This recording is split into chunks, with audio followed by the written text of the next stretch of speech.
حضرت امام احمد بن حنبل فرماتے میں غلام خریدنے گیا، اس نے میرے ساتھ شرط رکھی کہ حضور آپ مجھے خرید کے لے جانے ہیں، میری شرط یہ ہے کہ میں دن کو آپ کی ڈیوٹی کروں گا، رات کو نہیں کروں گا۔ فرماتے میں لے آیا، گھر لا کے میں نے پوچھا تیرا نام کیا ہے؟ کہنے لگا حضور غلاموں کا نام نہیں ہوتا۔ کھائے گا کیا؟ حضور غلاموں کی چاہت نہیں ہوتی، جس نام سے پکارو گے آ جاؤں گا، جو دو گے کھا لوں گا۔ کہا کس کمرے میں رہو گے؟ کہا حضور غلاموں کے نخرے نہیں ہوتے۔ کہتے میں نے کہا پھر بھی یہ کمرے ہیں پسند کر لو۔ ایک ٹوٹا پھوٹا سا کمرہ اس نے پسند کر لیا۔ امام احمد بن حنبل فرماتے میں اسے کام بتاتا پر اتنی محنت سے کرتا کہ کمال کر دیتا، میرے اشارے سمجھتا۔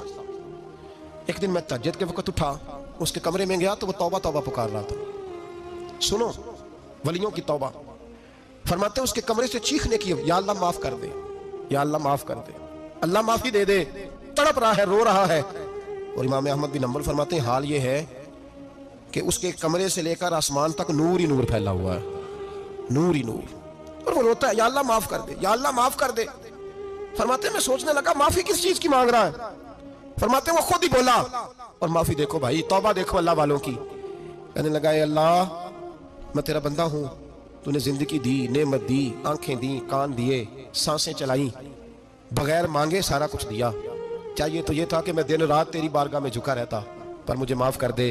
میرے اوپر امام احمد بن حنبل کے بھی حقوق ہے، میرے مالک کا بھی حق ہے، اس لیے میں دن سارا عبادت نہیں کر سکتا، بس 5 نمازیں پڑھ سکتا ہوں، رات میں جاگتا رہتا ہوں تیرے حضور۔ اللہ وہ جو سارا دن میں عبادت نہیں نہ کر پاتا مجھے معاف کر دے، خدایا میری غلطی معاف کر دے، اللہ مجھے بخش دے۔ اور راتی ساری کر کر زاری، نیند اکھاں تھی توندے، فجرے وہی گناہگار کا آمن، سب تو نہیں، یا اللہ چاہیے تھا میں 24 گھنٹے سجدے کرتا، بخش دے، یہ میری خطا معاف کر دے۔ ساون کی کالی راتوں میں جب بوندا باندی ہوتی ہے، وہ راتوں کو اٹھ اٹھ روتے ہیں، جب خلقت ساری سوتی ہے، اور درویش کہنے لگے رات پوے تے بے دردانو نیند پیاری آوے، درد مندانو یاد سجن دی ستے امیان جگاوے۔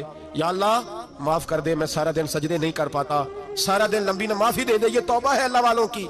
امام احمد بن حنبل فرماتے ہیں فجر کے وقت وہ میرے ساتھ مسجد گیا، میں نے اس کا چہرہ دیکھا، میں اس کو کونے میں لے گیا، میں نے کہا جا تو اللہ کی رضا کے لیے آزاد ہے، جا میں اپنے حق معاف کرتا ہوں، مکان تیرے پاس رہے گا، کھانا تجھے ملے گا، تو آزاد ہے۔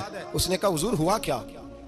ہوا کیا؟ ہماری تو خواہش ہے نا کہ بندہ اس وقت ملنے آئے جب میں تسبیح پڑھ رہا ہوں، کوئی اس وقت گھر پہنچے جب میں سجدے میں ہوں، لوگوں کو پتا چلے بڑا نیک ہے، بڑا نمازی ہے، اس وقت کسی کی نظر پڑے جب میں بالکل قرآن پاک پہ بیٹھا ہوں۔ فرماتے ہیں جب میں نے کہا نا تو آزاد ہے، تو کہنے لگا حضور کیا ہوا؟ فرمانے لگے رات میں نے تیری توبہ دیکھ لی ہے، توبہ دیکھ لی۔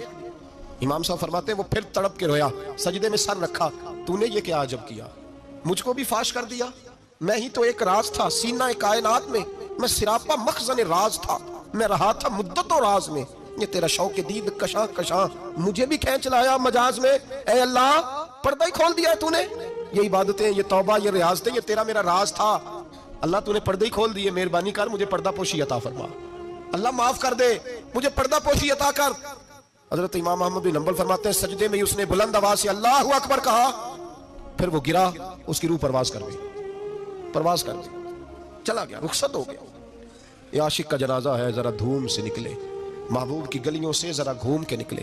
او بھائی اس بات پہ بھی توبہ ہے کہ یا اللہ میں سارا دن نفل نہیں پیے، یہ اللہ کے ولیوں کی توبہ ہے، سارا کچھ کر کر آ کے نا، سارا کچھ کر کر آ کے پھر بھی معافی، ڈیوٹیاں کر کے ساری پھر بھی معافی، یا اللہ معاف کر دے، سارا دن عبادت کر کے پھر بھی کہتے اللہ بخش دے۔ وہ نیکوکار ہونے کے باوجود توبہ کرتے ہیں، یہاں گناہگار ڈٹے ہوئے، ڈٹ گئے۔ توبہ بندے کو اللہ کے قریب کر دیتی ہے۔ ہم لوگ کہتے ہیں گناہ ہوں گے تو توبہ کریں گے نا، اور ہمارے زمانے میں تو گناہگار ہیں ہی نہیں، سارے نیکوکار ہیں، اللہ ماشاءاللہ، گناہگار ہوں گے تو توبہ کریں گے۔ کئی دفعہ نا ہمارا بھائی ناراض ہو جاتا ہے، دوست ناراض ہو جاتا ہے، تو جب ناراض ہوتا ہے نا بہت زیادہ بولتا نہیں، تو ہم پھر قریب جاتے ہیں، اس کو پوچھتے ہیں کیا بات ہے، کیوں ناراض ہے، ادھر دیکھیں میری طرف، کیوں ناراض ہے، کیا ہوا؟ وہ کہتا ہے نہیں نہیں بس چھوڑو، ہمیں نہیں پتا ہوتا، تفصیل پوچھنی پڑتی ہے، بات کرنی پڑتی ہے، پھر وہ بتاتا ہے کہ وہ جو تو نے ایک جملہ کہا تھا نا وہ تجھے نہیں کہنا چاہیے تھا، پھر ہمیں خیال آتا ہے ہاں مجھ سے غلطی ہو گئی، پھر ہم کیا کرتے ہیں معافی مانگتے ہیں، راضی کرتے ہیں۔ ہوتا ہے ایسے کہ نہیں ہوتا ہے نا جناب؟ تو بندے سے تو بعض اوقات ایسا معاملہ ہو جاتا ہے تجھے پتہ نہیں، تو کیا اللہ کی ایسی نافرمانی نہیں ہو جاتی جس کا تجھے پتہ ہی نہ ہو؟ اللہ کے بندے روز رات کو معافی مانگ کے سوتے تھے، روز، پتہ نہیں کوئی انجانے میں جملہ نہ نکل گیا ہو، ہر وقت ڈرے رہتے تھے، سیمر بندوں سے نہیں، کس سے؟ زور سے بولیے، ڈرے رہتے، یا اللہ معاف کر دے۔ ان کی طبیعتوں پہ خشیت تاری رہتی، ہم دلیر لوگ ہیں، توجہ نہیں کرتے عزیز بھائی، اور ہم اس وقت توجہ کرتے ہیں جب مہلت ختم ہو جاتی ہے، جب سزا کا وقت شروع ہو جاتا ہے۔ میری بات یاد رکھنا، ایک وقت تک اللہ مہلت دیتا ہے بندے کو، گناہ کرتا ہے اللہ مہلت، پھر سزا شروع ہوتی ہے، پھر بندہ اس کی پکڑ میں آتا ہے، پھر جب پیر پھسلتا ہے تو کسی جگہ اس کا ہاتھ دوبارہ نہیں پڑتا، وہ پھر پھسلتا ہی جاتا ہے۔ یاد رکھنا، ہم مہلت کے وقت توبہ نہیں کرتے، اور جب پھسل جاتے پھر ہم کہتے ہیں اوہو یہ کیا ہوا۔